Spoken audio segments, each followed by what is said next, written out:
नमस्कार। आज मार्गशीर्ष कृष्ण षष्ठी शक 1936 सादर करत आहोत ठाणे वार्ता। ठळक घडामोडी। महापालिकेची आर्थिक स्थिती डबघाईला, भविष्यात निधी अपुरा पडू नये म्हणून खर्चाला कात्री लावण्याचं आयुक्तांचं सूतोवाच। भाषा धोरण मसुद्यावर सूचना हरकती नोंदवण्यास मुदतवाढ देण्याची खुल्या चर्चेत मागणी आणि नाक कान घशाविषयीचे 70% प्रश्न जलनेती आणि कपालभातीमुळे सुटतात, श्री अंबिका योग कुटीर। या आणि इतर घडामोडी विस्तृतपणे पण काही क्षणातच। ठाणे वार्ता पहा श्रीस्थानक वाहिनीवर। आता सकाळी 9:15 पासून रात्री 9:15 पर्यंत ठाणे वार्ता, ठाण्यातील पहिलं दृकश्राव्य माध्यम। श्रीस्थानक वाहिनी ठाण्याची स्वतःची वाहिनी। ठाण्यातील घडामोडी, कार्यक्रम, वादविवाद, अगदी गाणी, नाटक याचा आनंद घर बसल्या पहा श्रीस्थानक वाहिनी। आपल्या ठाण्याचं हक्काचं व्यासपीठ श्रीस्थानक वाहिनी। ठाणे वार्ता आता संकेतस्थळावर देखील ठाणेवार्ता.com वर क्लिक करा आणि ठाण्याच्या घडामोडी जाणून घ्या। ठाण्यातील पहिलं ऑनलाईन माध्यम ठाणेवार्ता.com। नमस्कार मंडळी, तर रविवारी पाहायला विसरू नका। नमस्कार मंडळी, आपल्या प्रश्नांचं थेट उत्तर। ठाणे वार्ता पहा श्रीस्थानक वाहिनीवर। आता सकाळी 9:15 पासून रात्री 9:15 पर्यंत ठाणे वार्ता, ठाण्यातील पहिलं दृकश्राव्य माध्यम। नाक कान घशाविषयीचे 70% प्रश्न जलनेती आणि कपालभातीमुळे सुटतात असा दावा श्री अंबिका योग कुटीरचे सचिव रामचंद्र सुर्वे यांनी केला। श्री अंबिका योग कुटीरच्या सुवर्ण महोत्सवी वर्षानिमित्त आयोजित योग संमेलनाविषयी माहिती देण्यासाठी बोलावलेल्या पत्रकार परिषदेत सुर्वे यांनी हा दावा केला। हठयोगी निकम गुरुजींच्या मार्गदर्शनाखाली अंबिका योग कुटीरतर्फे योगाविषयी मार्गदर्शन केलं जातं। विविध व्याधींवर होणारा योगाचा परिणाम यावर अंबिका योग कुटीरमध्ये संशोधनही केलं जातं असं त्यांनी सांगितलं। हवा, पाणी, अन्न म्हणजे योग, श्वास प्रश्वासाचा अभ्यास म्हणजे योग असं सांगून रोगावर प्रतिबंध घालण्याऐवजी रोग होऊ नये यासाठी योगाचा उपयोग होतो असं सुर्वे यांनी सांगितलं। अंबिका योग कुटीरतर्फे परदेशातही योगावर मार्गदर्शन केलं जातं। मॉरिशस आणि ऑस्ट्रेलियामधील सिडनीमध्ये हे मार्गदर्शन केलं जात असल्याचं त्यांनी सांगितलं। ठाणे मुंबईतीलच नव्हे तर परदेशातीलही कैद्यांना योग प्रशिक्षणाचा फायदा झाल्याचं त्यांनी सांगितलं। अलिबाग कारागृहात गेली 8 वर्ष कैद्यांना योगविषयक मार्गदर्शन केलं जात आहे। सिडनीमधील कारागृहातील कैद्यांनाही योग मार्गदर्शनाचा फायदा झाला असून सिडनीतील कारागृहात असणाऱ्या सर्वात धोकादायक कैद्यालाही ओंकारापासून फायदा मिळाल्याचा अनुभव रामचंद्र सुर्वे यांनी सांगितला। मॉरिशसमधील सैनिकांना पूर्वी चीनमध्ये जिम्नॅस्ट प्रशिक्षण देत असत, पण त्यांनी आम्हाला प्रशिक्षणासाठी बोलावलं, पण चीनमधले प्रशिक्षक प्रशिक्षण देत असताना आमची गरज काय असा प्रश्न विचारला असता योगाचा फायदा हा मानसिकरित्या जास्त होत असल्याचं मॉरिशस पोलिसांनी सांगितल्याचा अनुभवही रामचंद्र सुर्वे यांनी यावेळी सांगितला। दहीहंडी उत्सवाचा साहसी खेळात समावेश केला जाणार आहे। क्रीडा मंत्री विनोद तावडे यांनी ही घोषणा केली। शिवसेनेचे आमदार प्रताप सरनाईक यांनी दहीहंडी उत्सवाचा साहसी खेळात समावेश करावा यासाठी प्रयत्न केले होते। हिवाळी अधिवेशनातही त्यांनी क्रीडा मंत्र्यांना निवेदन दिलं होतं। त्यांच्या या प्रयत्नांना यश आलं आहे। कबड्डी, खो खो, कुस्ती, मल्लखांब खेळाडूंना जे लाभ मिळतात ते सर्व लाभ गोविंदांना मिळतील, तसंच दहीहंडीमध्ये नियम आणि शिस्तही येण्यास मदत होईल।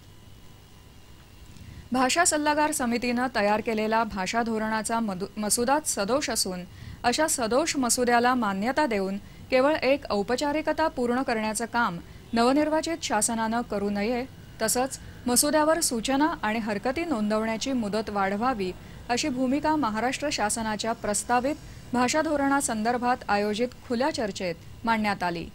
मराठी अभ्यास केंद्र, समर्थ भारत व्यासपीठ आणि मराठी ग्रंथसंग्रहालय या 3 संस्थांच्या संयुक्त विद्यमाने आयोजित खुल्या चर्चेत मांडण्यात आली। राज्य भाषेचा स्वतंत्र भार असलेल्या विनोद तावडे यांनी आपल्या फेसबुक पानावर याबाबत नागरिकांनी मसुद्यावर सूचना पाठवण्याचं आवाहन केल्यामुळे केवळ राज्यातील जनतेला असा काही मसुदा तयार होत असून त्यावर सूचना आणि हरकती मागवण्यात आल्या असल्याची माहिती मिळाली। त्यामुळे ही प्रक्रियाच अतांत्रिक आणि घटनाबाह्य असून घाईघाईनं या मसुद्यावर हरकती मागून अपरिपक्व भाषा धोरण महाराष्ट्रावर लादलं जाऊ नये अशी आग्रहाची मागणी या आयोजित खुल्या चर्चेत करण्यात आली। आतापर्यंत भाषा धोरणाच्या मसुद्यावर केवळ 8 ते 10 सूचनाच राज्य शासनाकडे आल्या आहेत. महाराष्ट्रात मराठी अस्मितेचं राजकारण करत असलेल्या एकाही पक्षानं हा विषय लावून धरलेला नसून मसुद्यावर या पक्षाच्या वतीनं कोणत्याही सूचना आणि हरकती आल्या नसल्यानं मराठी अस्मितेचं राजकारण केवळ सत्तेपुरतंच आहे का असा आक्षेप देखील या चर्चेच्या प्रसंगी उपस्थित करण्यात आला. आगामी 4 दिवसात मराठीचं राजकारण करत असलेल्या पक्षाच्या आमदारांच्या भेटी घेऊन या मसुद्याला मुदतवाढ मिळण्यासाठी तरी किमान प्रयत्न करा अशा प्रकारची मागणी मराठी भाषा धोरणासाठी काम करत असलेल्या संस्थांकडून केली जाणार आहे. या चर्चेत केलेल्या सूचना आणि हरकती आयोजकांच्या वतीनं राज्य शासनाकडे पाठवण्यात येणार आहेत. शिक्षण क्षेत्रातील प्रलंबित प्रश्न सोडवण्याचं आश्वासन मुख्यमंत्री देवेंद्र फडणवीस यांनी दिलं आहे. राज्यातील प्रशिक्षण क्षेत्रातील प्रलंबित प्रश्न शासनानं त्वरित सोडवावेत या मागणीसाठी आमदार कपिल पाटील, आमदार निरंजन डावखरे यांच्या मार्गदर्शनाखालील शिष्टमंडळानं मुख्यमंत्री देवेंद्र फडणवीस यांची भेट घेतली. त्यावेळी मुख्यमंत्र्यांनी हे आश्वासन दिलं. संच मान्यतेमुळे अतिरिक्त ठरवलेल्या शिक्षक कर्मचाऱ्यांचं समायोजन रद्द करून त्यांचं वेतन तात्काळ सुरू करावं, शिक्षकेतर कर्मचाऱ्यांच्या बाबतीत काढण्यात आलेला आदेश त्वरित रद्द करून चिपळूणकर समितीनुसार पदं मान्य करावीत, कायम शब्द काढून मूल्यांकनास पात्र ठरवून शासन आदेश निर्गमित केलेल्या प्राथमिक, माध्यमिक शाळा आणि वर्गतुकड्यांचं फेर मूल्यांकन आदेश रद्द करून वेतनासाठी तातडीने आर्थिक तरतूद करावी, 1 नोव्हेंबर 2005 पूर्वी सेवेत आलेल्या टप्पा अनुदान, विना अनुदान शाळा आणि वर्गतुकड्यांवर कार्यरत शिक्षकांना जुनी पेन्शन योजना लागू करावी, माध्यमिक, उच्च माध्यमिक शाळांच्या मुख्याध्यापकांना केंद्राप्रमाणे 6व्या वेतन आयोगाची वेतन श्रेणी द्यावी, वरिष्ठ महाविद्यालय, MCVC आणि केंद्रीय आश्रम शाळांचा कायम शब्द काढून अनुदान द्यावं, तसंच राईट टू पी अंतर्गत स्वच्छतेसाठी अतिरिक्त कर्मचाऱ्यांच्या पदांना मान्यता द्यावी या विविध मागण्यांसंदर्भात या बैठकीत चर्चा झाली. यावेळी मुख्यमंत्री देवेंद्र फडणवीस यांनी शिक्षकांचे प्रश्न प्राधान्यानं सोडवण्याचं आश्वासन दिलं. ठाणे वार्ता पहा श्रीस्थानक वाहिनीवर. आता सकाळी 9:15 पासून रात्री 9:15 पर्यंत ठाणे वार्ता, ठाण्यातील पहिलं दृकश्राव्य माध्यम. आपला परिसर स्वच्छ आणि सुंदर ठेवण्यासाठी ठाणे महापालिकेत सहकार्य करा. ओला सुका कचरा वेगवेगळा जमा करा आणि रोगराईपासून मुक्तता मिळवा. ठाणे वार्ता आता संकेतस्थळावर देखील ठाणेवार्ता.com वर क्लिक करा आणि ठाण्याच्या घडामोडी जाणून घ्या. ठाण्यातील पहिलं ऑनलाईन माध्यम ठाणेवार्ता.com.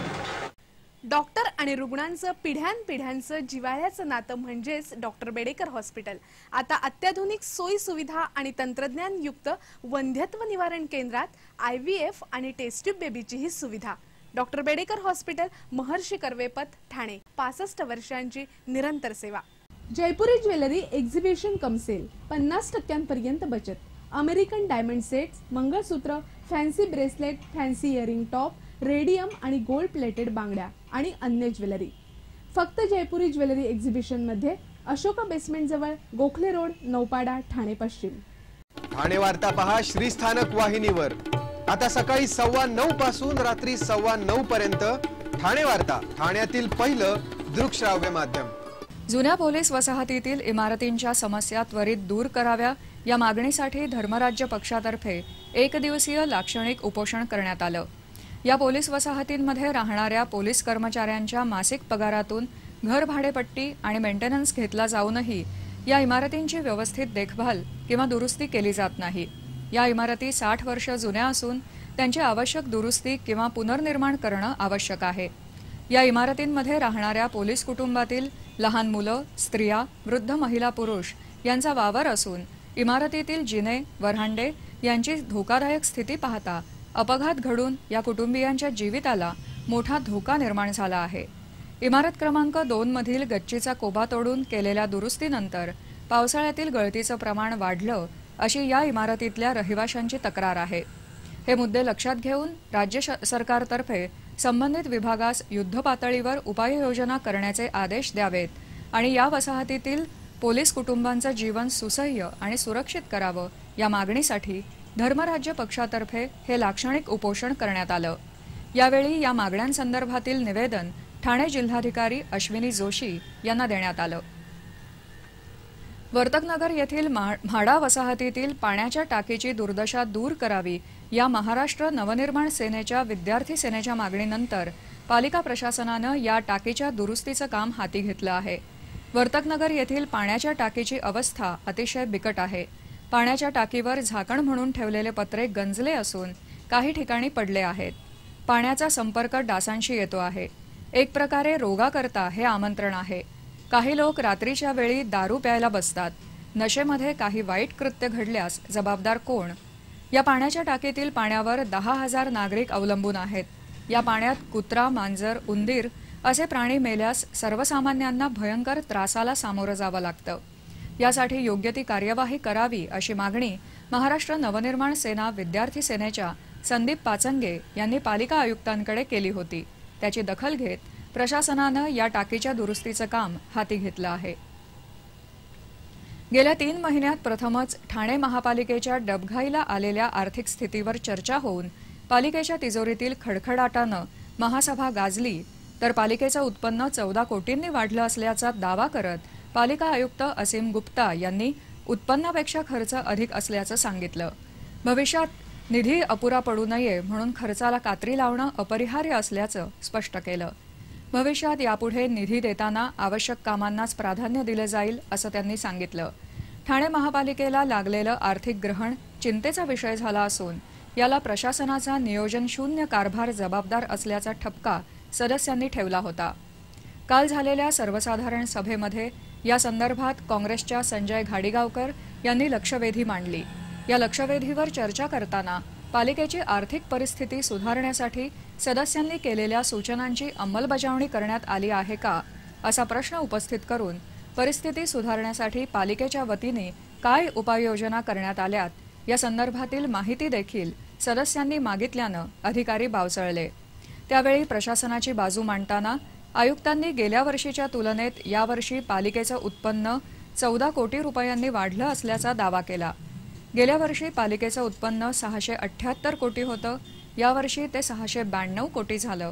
पालिका प्रशासनानं 2165 कोटींचा मूळ अर्थसंकल्प सादर केला होता. यामध्ये महासभेनं 600 कोटींची वाढ सुचवली असून हा अधिकचा खर्च उत्पन्नापेक्षा जास्त असल्याचं त्यांनी सांगितलं. इतर महापालिकेच्या तुलनेत ठाणे महापालिकेची स्थानिक संस्था कराची वसुली समाधानकारक असून मार्गस्थ दाखल्यामुळे 50 कोटींची तूट येत असल्याची कबुली देत त्यांनी बांधकाम क्षेत्रात आलेली मंदी आणि पाणीचोरीमुळे शहर विकास आणि पाणीपट्टी विभागाची वसुली घटल्याचं सांगितलं. यापुढे व्यावसायिक आणि घरगुती जोडणीसाठी देखील मीटर लावण्यात येणार असल्याचं आयुक्तांनी सांगितलं. उत्पन्न आणि खर्च यांचा ताळमेळ बसवण्यासाठी आता हात आखडता घेतला नाही तर भविष्यात स्थिती बिघडू शकते अशी भीती व्यक्त करत आयुक्तांनी अत्यावश्यक सेवा, प्रभाग सुधारणा निधी, नगरसेवक निधी, पाणी पुरवठा, डोंगर भागातील विकास, मलनिस्सारण अशा कामांनाच प्राधान्य दिलं जाईल असं सांगितलं.